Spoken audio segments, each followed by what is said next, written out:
안녕하세요. 반갑습니다. 실전에 강한 수리 자료 해석 전문가 박수홍입니다. 독끝 SKCT 첫 번째 시간입니다. 이번 시간에는 뭘 할 거냐면요. 합격권 점수, 구조도 살펴볼 거고요. 우리의 목표는 어떻게 잡아야 될지도 보여드릴 거고 제시해 드릴 겁니다. 그리고 학습 순서는 어떻게 되는지, 각 강의에서 무엇을 다루는지 전반적인 걸 좀 다뤄드리는 그런 시간을 가질 겁니다. 오리엔테이션이죠. 자, 제일 처음 우리가 알아야 될 건 이겁니다. SKCT 필기 합격을 위해서 우리가 목표로 삼아야 되는 점수가 어디까지인가라는 건데요.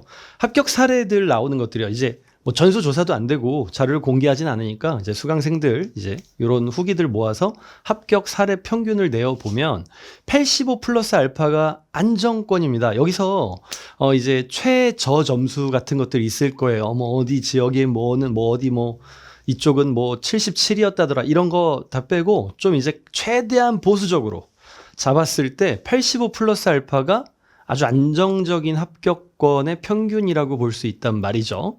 여러분들이 그러면 이 85를 목표로 하는 데 있어서 탈락하는 사람들은 어느 정도 점수가 나오는가? 그래서 내가 준비하지 않았을 때는 그 정도 점수가 나오긴 하는가? 이런 것들을 좀 비교하면서 보셔야 되잖아요. 그래서 실제 탈락 사례, 이 사례들의 평균을 또 좀 보여드릴게요. 우선 봅시다. 언어 이해와 수열 추리 같은 경우에는 탈락하시는 분들도 전체 문항을 풀었다. 그러니까 18개 이상을 풀었고 상당히 많이 맞췄을 거다라고 기대를 한다고 해요. 왜냐하면 이게 채점 결과가 나와서 맞았다가 아니라 난 맞춘 것 같아라는 이제 이 추정치로 자료가 나오니까. 그래서 언어 이해와 수열 추리는 합격하지 못한 분들도 거의 다 풉니다. 다 맞췄을지에 대해서는 이제 조금 의견이 있겠죠. 근데 이제 창의 수리부터 이제 꺾이기 시작하는데요. 그 응용 수리라고 보통 얘기하는 이 창의 수리가 13개 이상, 보통 요 정도 전후까지 풀었대요. 이제 떨어지는 분들 보면 자료 해석도 그 수준 정도 나오고 있고요. 그리고 언어 추리도 또 그 비슷한 수준을 좀 내고 있습니다. 이게 뭘 의미하냐면 원래부터 우리가 최초에 이거를 배우고 문제를 풀어주는 단계부터 기존의 원래대로 암산에 가까운, 그러니까 머릿속 판단을 하고 정답을 골라주는 유형은 다들 잘 나온다는 얘기예요. 그런데 이것들 난이도가 어렵지 않음에도 불구하고 이제 암산이 아니라 필산이 필요한 영역으로 가면은 점수가 갑자기 팍 떨어진다는 거죠. 이걸 보여주고 있습니다. 이거 합치면 합산이 75개 나와요. 평균 85개 이상이 합격 평균이라고 했으니 75개면은 10개 정도 차이 납니다. 차이가 굉장히 많이 나는 거죠. 각 영역마다 2문제씩 더 맞춰야 된다는 건데 말이 쉽지? 저거 18개 이상이면 그냥 20개 다 맞춰야 된다는 얘기거든요. 쉬운 얘기는 아니라는 겁니다.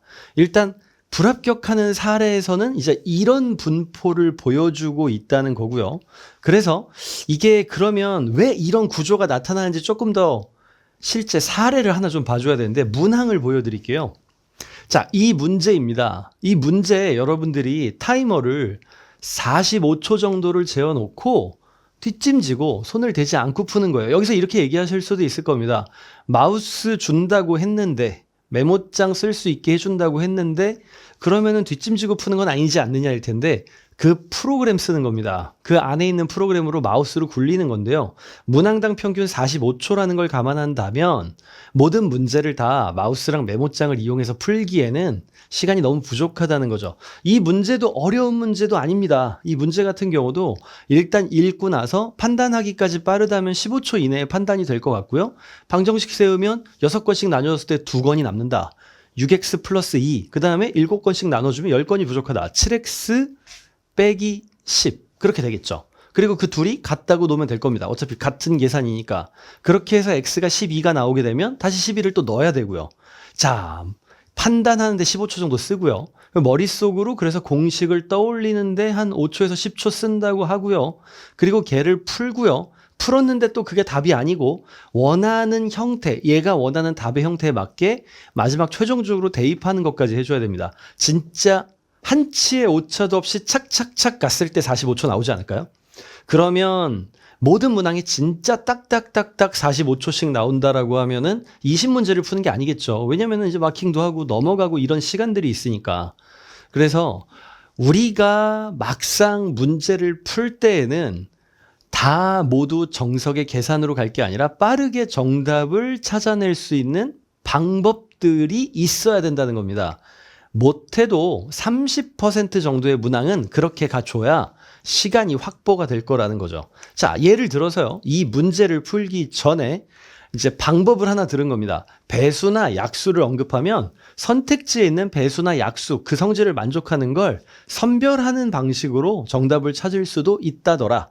얘기를 들었을 때에는 이 문제에서 6건씩 나눠주면 2건이 남아요란 얘기를 들었을 때, 아, 그럼 2 빼면 6의 배수겠구나. 그죠? 2가 남은 걸 버리면 6의 배수니까. 그래서 여기서 2 빼서 6의 배수가 되는 걸 남기면 2번, 5번 남고, 그 다음에 또 여기요. 10을 추가하면 7의 배수가 되는 것도 찾는다고 했을 때 10 추가해서 7의 배수 되는 거 이거밖에 안 됩니다. 14, 96은 안 되죠. 그러니까 그걸로 정답을 고른다면 이런 건 한 30초면 되지 않겠습니까? 물론 문제가 난이도가 어렵다면 쉽다면에 따라 이걸 적용하는 시간들도 다르긴 하겠지만 최근에 출제돼 왔던 그 경향들, 후기들을 보았을 때 문항 난이도는 그렇게 높지 않습니다. 그리고 나오는 유형들도 굉장히 좀 어느 정도 이제 좀 정형화되어 가고 있는 추세고요. 그러니까 최소한 알려진 유형에 대해서는 이런 대비를 하는 겁니다. 알려진 유형들은 30% 이상 다시 재반복돼서 출제될 가능성이 매우 높은 현실이 되었으니까 이런 식으로 시간을 좀 아껴보겠다는 거죠. 우리의 목표는 그럼 어떻게 잡아야 되느냐? 자, 합격하신 또 사례 평균 자료인데요. 이걸 보면서 얘기를 좀 할게요. 일단 여기 언어 이해와 수열 추리는 여전히 고수량 맞추는 겁니다. 최대한 만점, 그러니까 최대한 시간 내에 다 풀고 정답률이 90% 이상이 나올 수 있도록 그러니까 계속 반복 연습 정도만 하셔도 괜찮을 거라는 거고요. 이 나머지 부분 있죠. 언어 추리, 그리고 자료 해석, 창의 수리 요 3개 파트에 대해서 우리의 목표는 약간씩 상향이 되는데요. 언어 추리 같은 경우에는 연습을 좀 했을 때 이 정도 수준까지 나온대요. 16개에서 17개. 합격하신 사례 평균이니까요. 이게 언어 추리가 원래는 보통 표를 그리고 뭐 아니면은 어떤 거 선택지에 있는 걸 대입하고 그런 몇 가지 기술들이 있잖아요. 언어 추리에서도요. 이것들을 머릿속으로 그리는 연습으로 좀 전환해야 된다는 겁니다. 물론 난이도도 그걸 할 수 있는 수준에 맞춰서 나오고 있고요. 그래서 이제는 그동안 손으로 잘 풀어왔던 거 이제 머릿속으로 푸는 방식으로 좀 전환을 하자는 거죠. 그걸 전환하기 위해서는 이 개념에 대한 정확한 이해가 좀 필요할 거고 대표 유형 보면서 얘기가 들어가야 되잖아요. 그 부분은 언어 파트에서 이제 강의에서 다룰 거고요. 그리고 자료 해석과 여기 창의 수리 이 부분 같은 경우는 이제 머릿속으로 계산할 수 있는 그것들을 최대한 이제 좀 찾아와야 됩니다. 굳이 머릿속으로 계산하라고 하지 않죠. 기존엔 그래 왔죠. 하지만 SKCT 준비하시는 분들은 그런 부분들을 좀 찾을 필요가 있고요. 생각보다 이 자료 해석 파트가 여러분들이 좀 그런 훈련들, 그런 필요한 기술들, 뒤에 이제 강의에서 다루는 내용들일 겁니다. 그것들을 습득했을 때 점수가 향상되는 폭이 클 겁니다. 체감이요. 특히 창의 수리가 클 거예요. 왜냐하면 응용 수리가 진짜 농도 나온대, 속도 나온대, 일률 나온대라고 얘기했던 게 정말 계속 그대로 나오는 거 보면서 아마 정말 준비했던 기술들을 쓸 수 있구나라는 거를 체감하실 거고 그래서 시간이 확실히 좀 전보다 많이 타이트함이 좀 사라지는 좀 충족되는 걸 느끼실 거거든요. 강의 들으시면 분명히 그럴 겁니다. 확신하거든요. 그래서 여러분들이 이제 요 폭을 요쪽을 그렇게 잡아줘야 된다는 거죠. 우선 여기는 만점 구간이고요. 나머지는 우리가 목표를 달성했을 때 학습의 목표를 달성했을 때 이 정도를 채울 수 있는데 이렇게 해서 전체에서 최소치 있죠. 최소치 점수만 합산하더라도 83개입니다. 최소가. 평균이 85라고 했으니까 83개 이상이 나올 수만 있다고 한다면 충분히 합격권에 들어가는 거죠. 이렇게 생각하면 됩니다. 자, 그러면 우리는 이제 어떻게 공부할 거, 어떤 순서로 공부할 거고, 그리고 뭐 필요한 것이 또 뭐가 있을지, 이제 그거 좀 마무리로 좀 얘기하고, 이제 여러분들 바로 또 학습으로 들어가셔야죠. 이제 그 얘기 할게요. 자, 우선 제일 처음에 여러분들이 이 강의를 들으시기 전에 뭘 사전에 공부하지 말고요. 현재 지금 상태에서 모의고사 1회분을 풉니다. 모의고사 1회분을 푸실 때는요, 이거 뭐 시간 당연히 똑같이 재는 거고요. 그 환경 그대로 하셔야 됩니다. 그래서 앞에다가 세워놓고요. 연습장 쓰지 마시고요. 최대한 눈계산으로 쓰는 건 정말 최소화시키셔야 될 겁니다. 그래서 모의고사 1회분을 푸는데요. 시간은 똑같이 재는 거고요. 하나당 한 영역당 아시죠? 15분씩입니다. 하시는 거고요. 채점은 하지 않습니다. 그냥 응시만 한번 하시라는 거예요.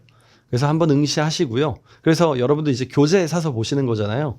그 책에다가 그대로 풀지 마시고 책 세워놓고 연습장 같은 데다가 이제 정답만 적으시는 겁니다. 필기는 최소화 아시겠죠? 왜냐하면 우린 실제로는 마우스를 이용해야 되니까.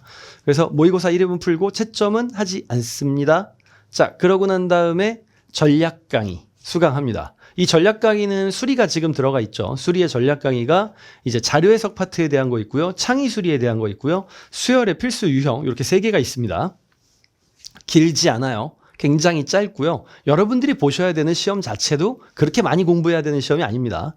짧은 시간에 여러분들이 해내실 수 있을 거라는 거죠. 그래서 전략 강의, 수리 파트 수강하시고요. 그리고 수리와 언어 파트 둘 다 공통적으로 기출 유형에 대해서는 해설을 하고 있죠. 그래서 이 해설 부분, 기출 유형 31선 요거 들으셔야 되는데 그 전에 푸는 겁니다. 먼저 듣기 전에 푸시고 그러고 난 다음에 수강합니다. 그러시고 난 다음이 이제 모의고사를 다시 푸는 겁니다. 지금 이제 전략도 들었고 시간 단축 비법도 대충 들었고 그리고 이제 개념 이해도 했고 그래서 그걸 반영해서 1회 모의고사 다시 풀어보시는 거예요. 이미 알고 있는 문항이라는 것 플러스 그리고 거기에 내가 기존에 사용하지 않았던 기술을 사용했을 때 어느 정도의 상승, 소폭 상승이 이루어지는지 일단 한번 체감해 보시라는 거고요. 아마 대폭 상승이어야 할 겁니다. 왜냐하면 이미 한번 풀었으니까요. 근데 이제 이거를 나중에 다시 풀 걸 염두에 두고 문항을 최대한 기억해야지 이런 느낌은 좋지 않습니다. 어쨌든 이제 연습이니까요. 그렇게 하시고 난 다음에 모의고사 해설 수강하시면 되고요. 그리고 점수 안정화 전략 이제 맨 마지막이죠. 마지막 강의로 들어가 있는 이 부분을 수강하시고요. 그러고 난 다음에는 이제 다시 요 전략 강의 있죠. 전략 강의는 기억이 나지 않으면 계속 재수강하시고요. 수리 파트에서 총 29개 유형, 29가지 기술 뭐 유형을 다룰 겁니다. 그래서 요 전략 강의 까먹을 것 같으면 계속 다시 수강하시고요. 그리고 모의고사 2회차, 3회차. 그래서 전략 강의랑 모의고사 계속 들으면서 계속 풀면서 전략 강의는 듣고 모의고사는 여러분들이 푸시고 이렇게 계속 반복하시면서 마무리를 지으시는 겁니다. 모의고사 같은 경우에 수리 파트는 1회만 제공하고 그것도 일부만 합니다. 왜냐하면 문항들이 똑같아요. 결국 풀어가는 플롯들이. 그래서 모든 해설들을 다 할 필요는 없다고 판단을 해서 필요한 것만 담았습니다. 당연히 요놈 전략에서 다루는 그 시간 단축 비법들이 많이 들어가 있죠. 여러분들이 수강을 하시면서요. 나는 이거보다 조금 더 딥한 이론이나 이런 것들을 좀 들어보고 싶어 라고 하신다면 전략 강의 수강 이후에 기초 수학 교재도 있고 강의도 있잖아요. 요거를 추가로 들어보시는 것도 나쁘지 않고요. 물론 기출 유형 듣고 난 다음이어도 됩니다. 순서는 한 요 정도쯤에서 보강을 해도 괜찮을 것 같고요. 그리고 모의고사 수강하시고 난 다음에 난 좀 더 이런 현실적인 문제들을 좀 더 풀어서 그 나머지 남은 모의고사들의 완성도를 높이고 싶다. 그 점수들을 정말 현실화된 점수를 가지는지를 위해서 사전 연습을 더 하고 싶다라고 하시면 응용수리 엔제와 그리고 자료해석 엔제 우리 있죠. 우리 독끝 교재들에 있죠. 그래서 이것들을 풀어보시고 강의도 좀 수강해 보시고 모의고사로 가는 것도 나쁘진 않다고 봅니다. 이건 아마 여러분들이 뭔가 추가적으로 하시려고 할 때 기초 수학은 그래도 시간적으로 짧으니까 해볼 만한데요. 응용수리 엔제와 자료해석 엔제는 100% 다 하려면 전체적인 시간이 좀 문제일 거라 여러분들한테 앞으로 남아있는 학습 일정에 맞게 좀 계획을 짜서 해보시면 좋을 것 같고 꼭 응용수리 엔제 뭐 500제가 나와 있는데 500제에서 500제를 다 풀어야 된다라고 생각하지 말고 좀 더 보조적인 학습을 조금이라도 더 추가하고 싶다라고 했을 때 해볼 만한 용도로 쓰시면 되겠습니다. 무조건 다 해야 되는 게 목표는 아니니까요. 어쨌든 우리의 목표는 SKCT 필기에서 합격선이 나오는 게 목표니까요. 딱 그 필요한 만큼을 여러분들한테 주어진 시간에 맞게 계획하시면 되겠습니다. 그래서 지금 이제 이게 끝나고 나면 여러분들이 제일 처음 뭘 해야 되는 건지 이제 정리가 되시나요? 여러분들은 이것 모의고사 1회차부터 먼저 응시하시는 겁니다. 아시겠죠? 그럼 여러분들은 모의고사 응시하러 가시고 저는 다음 강의에서 뵙도록 하겠습니다. 잠시 뒤에 만나요. 안녕.